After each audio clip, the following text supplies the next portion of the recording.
Hello viewers, welcome back to another video on my channel. We're previewing the AFCON qualifier between Algeria and Equatorial Guinea. I've got to be honest, I've got no idea how this is going to go. The more I think about this game, I'm thinking this could be a difficult match. We're playing a team that in the last AFCON won the group with Cote d'Ivoire and Nigeria in the group, and they also beat Ivory Coast 4-0. Who went on to win the competition. Of course, Equatorial Guinea, that means got further than us in the AFCON, although that's not hard because we came last in our group. But they lost to Guinea, who ironically also beat us. So what does it say about this match? Well, I don't know. The big news for Equatorial Guinea is they still don't have Emilio Nsue, who turns out isn't actually from Equatorial Guinea according to FIFA, and he was the top scorer at the last AFCON. Now he's not even from the country that he claimed to be from. So very weird. FIFA have banned him. He's appealed that, but at the moment he still can't play. So there's no Nsue for Equatorial Guinea. But that pink-haired muppet, Salvador, is back in the building. You remember the last time Algeria played Equatorial Guinea? He was here, there and everywhere. That actually ended the 35-game unbeaten run for Algeria under Belmadi. And that really is where the AFCON started to go downhill back in AFCON 2021 in January 2022. So we last played Equatorial Guinea in Douala in Cameroon. We lost 1-0. That was not great. And of course, a lot of those players are still around. They've got better. They've still got Awonu in goal. They've got Boyla. They've got Salvador, like I said. They've got good players. I just don't know if we have the confidence at the moment because there's a lot of negativity around the national team. I don't know why. Is that because Belmadi is gone? Is it because of the squad that Petkovic has picked? I mean, seriously, Badawi has withdrawn for an injury and he's going to be out for a few weeks. We're thinking, here we go, here's the Kadris, here's the Shaibis, here's the Abdelis. He's got Kandusi in. A few days ago in the press conference, Petkovic said they didn't call Kandusi because he wasn't fit enough and he wasn't good enough. 4 days later, he's backtracked and shipped him in because Badawi's left. And let's be honest, Kandusi's not going to touch grass in these games. So I don't know what we're actually doing in that midfield department. We're down to Benassa, Zarouki, Zorgan and Awar, and that is it. And we're playing against a team that are confident in keeping the ball in Equatorial Guinea. They've also got Pedro Obiang in their midfield, in their squad, who plays for Sassuolo. He used to play for West Ham, so they've got no mugs in the midfield.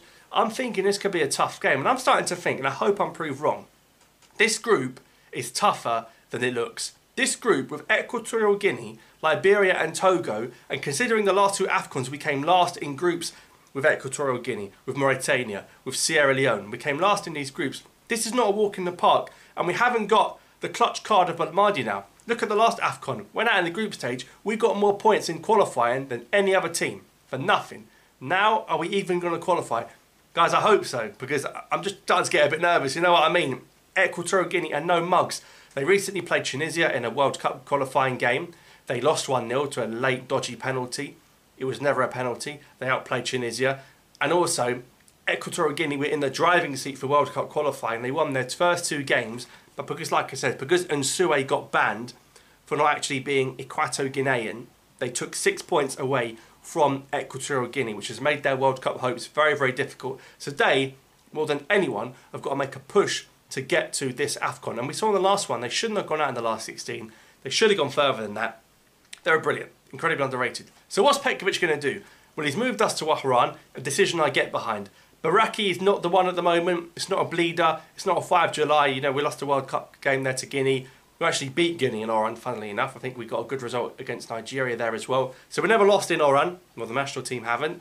And let's see what Petkovic can do there. Now, in goal, he's got a big decision to make. He's brought in Akija. Is he going to drop Mandrea for him? Is he going to play Gendouzi, who now plays in Iran? Suddenly, there's a bit of competition for places, and when Mandrea was getting a little bit too comfortable in goal, there's some competition there. What a moment for Akija, though. He hasn't come out of retirement to sit on the bench again. Let's be honest, we thought we were never seeing this lad again, but the way it's happened, he's back. So Akija is in the building. If you're coming out of retirement, it's surely not to sit on the bench. It wouldn't shock me if Akija started. Left back, we're hearing rumours of a calf problem for Ait-Nouri. Might explain why Petkovic took Kasef, Hadjem and Ait-Nouri, and of course Ben Sebaini can play there as well. So Ait-Nouri might be an injury doubt, so I think Hadjem could play there if Ait-Nouri's not fit. But Ait-Nouri's key to Petkovic's system. We'll see him start out in that left back position, but then he ends up as a number 8, a number 10. You saw against Bolivia, against South Africa, he ends up popping up in the midfield, so we'll see what happens there. You go Ben Sebaini, Mandy, you get the confidence. We need to keep a clean sheet, and you want defenders that Okija has played with before and that he knows. So I'd go Ben Sebaini and Mandy. And Yusuf Artal, who hasn't got a club, is he going to start over Mo Farsi, who is looking to make his debut after the switch from Canada? In the midfield, like I said earlier, there's literally barely any bloody choice.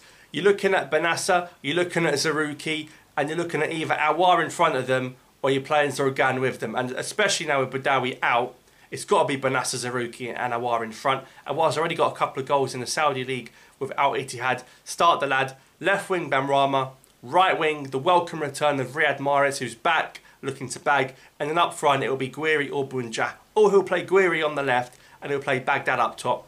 I don't know about Baghdad still. Look, he's a goal scorer, but he can't stretch defences. He hasn't got the pace. I think his legs have gone a little bit. We need to see more from Guiri. We were so buzzing when we got Guiri. Look what he did a couple of weeks ago for Rennes. Got to start seeing more of that. So Algeria got to be on their game, because after this game in Oran, it's straight to Liberia away. And of course, still got to play Togo twice after that. So if you don't know how it works, AFCON qualifying group, the top 2 qualify. Simple as that. Algeria playing Equatorial Guinea in the first game. Togo playing Liberia in the second game. Hopefully we're going to get that job done, because if we start this game with a loss, and the last time we played a team at home that had the name Guinea in, we lost. I'm not saying it's going to happen, but you know, inshallah we'll be fine. But it's not going to be easy, and by far we're playing the hardest team in the group in the first game. So what do you guys think is going to happen in this game? Let me know your thoughts in the comments down below. We've got to get off to a positive start. The Uganda win was great. It's a new season now. I don't know what Petkovic is doing with no Shaibi, no Abdelli, these sorts of guys, no Shirky, no Akliush. I don't know where these men are, but Mahrez is back, Farsi's in, Okija and Genduzi got 2 new keepers there. Are we going to see Awar and Guiri built into this side more? We've got Benrahma, hopefully a bit more confidence at Lyon. Let's get this job done. So let me know in the comments below what you think the score prediction is going to be for this game. I just got a bad feeling that Equatorial Guinea are half decent and our confidence is shook. And we're picking players that we don't even know if the manager's picking these squads. So we've got to go out there, put in a good performance.